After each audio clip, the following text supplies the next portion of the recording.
kindergarten, I have to ask you, since I also have 9 children and you're one of 9, what is your favorite part of growing up in such a big family?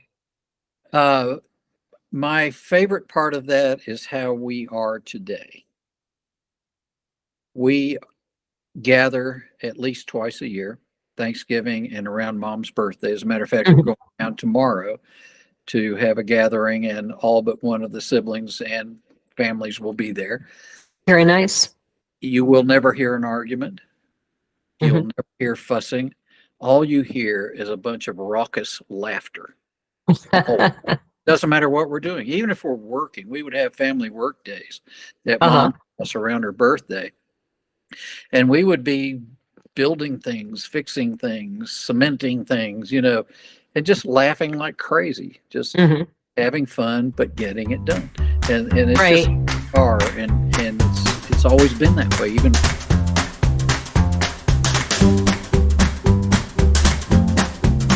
because as a military brat,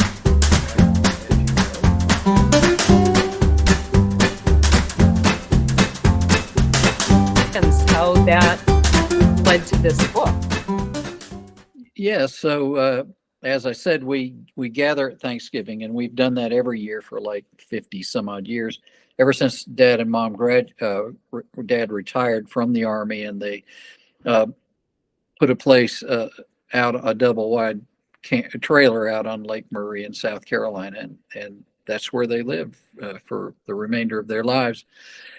And we would gather there every year for Thanksgiving. And one year we were just outside, and one of us told a story, and we were all just laughing our tails off. Yeah. And then another one told a story, and then another one, then another one, and another one. And I'm listening to all this, and I'm thinking, oh man, this is too good. And so we decided at that time that with Mom's 80th birthday coming up the following May, we would all bring the craziest story we could remember, tell that story to Mom, and see how she reacted to it. And we did. And that was the beginning of this book. Yeah, it's full of great stories. Thank you. And she just sat there as we told these stories, shaking her head, saying, I should have been paying more attention.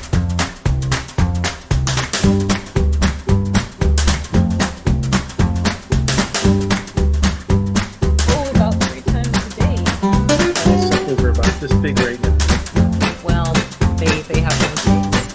That's One right. thing I found really interesting that comes up several times in your book is that at various schools, various of the kids in your family were bullied. And you kind of make the comment that it didn't really bother you much. Am I kind of getting that right? I think for a majority of us, it was just something we dealt with and blew it off. I think there's one. Why I found that comment so interesting was because my experiences, I'd say, were similar. And so I can remember one, I was in 6th grade. No, I was probably in 4th or 5th grade. And this older boy who was probably 6th grade, for some reason, took an apparent disliking to me. And every day when we were walking home, he'd go, "There's Frankenstein." And well, I knew that Frankenstein was the doctor, not the monsters. So I would just say, "And there's the monster he built." And the poor kid never understood what I was saying. He's always like, "Why are you saying that?" Why? I'm like, "Read the book." But, and then Read the book if you can read, stupid.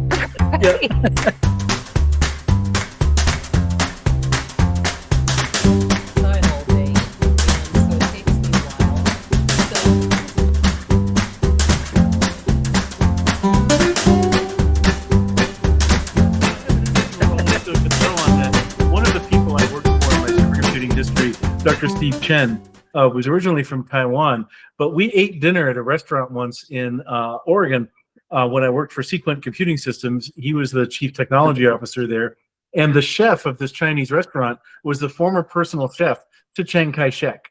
And I thought that was just one of the neatest things that I had heard, So I'm feeling like the odd man out. Absolutely no connection within 6 degrees to Chiang-Kai Shek. All right, and here we go. We're in Taiwan, where Brats 7 and 8 joined the Heath Brat platoon. In Taiwan, like everywhere we lived, we ran wild and free. Here's one of many stories. I was 8 years old, and my brother Mike was 6. One day we strapped on our cap pistols, loaded them up with fresh rolls of caps, and fired off a few rounds to make sure they worked.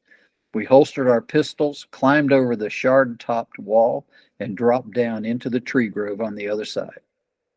Then we started running through the woods in a completely unscripted, shrieking, ruleless game of blasting away with our cap pistols, playing cowboys and Indians, cops and robbers, soldiers in the great battle, or anything the game evolved into from moment to moment.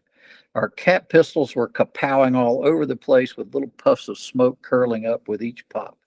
We occasionally stopped and argued whether one of us had been fatally shot by the other.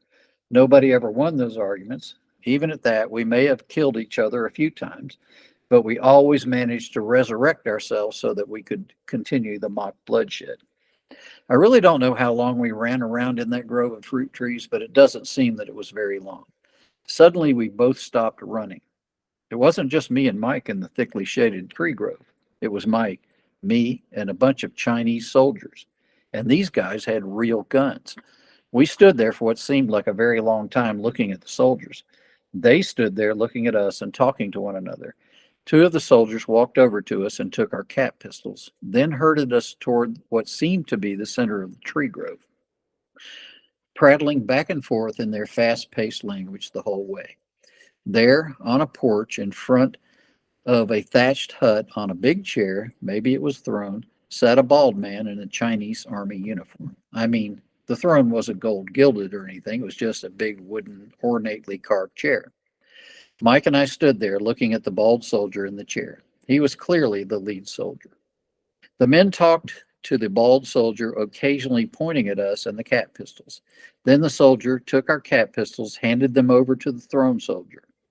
He looked them over carefully, pointed one in the air, and pulled the trigger a couple times, letting loose 2 puffs of smoke. He laughed, and all the other soldiers laughed too. Mike and I didn't laugh. I looked over at Mike. I was about to pee my pants, clueless but highly fearful as to our future here with these Chinese soldiers. Mike didn't look worried. Mike never worried about anything. Suddenly, the chief soldier said something to the two of the others and handed them our pistols, gesturing for them to go.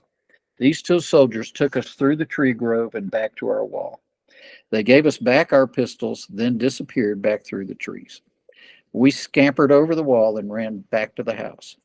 I don't really know what I did the rest of that day. I know neither Mike nor I mentioned it or talked about it. Well, this little adventure name never came up again until Mom's 80th birthday party in 2002, some 47 years later. We had all conspired to tell a tale of growing up, and this is the story I told. Mike didn't remember a thing about the Chinese soldiers. When I finished telling the story, I said, I don't have any idea who those soldiers were, who the man in the big chair was, or why they detained us. Mom said, that was probably Chiang-Kai Shek. His compound was right next to us. Mike and I were briefly captives of Chiang-Kai Shek, leader of the Republic of China in 1956. Mom just kept shaking her head and repeating, I should have been paid.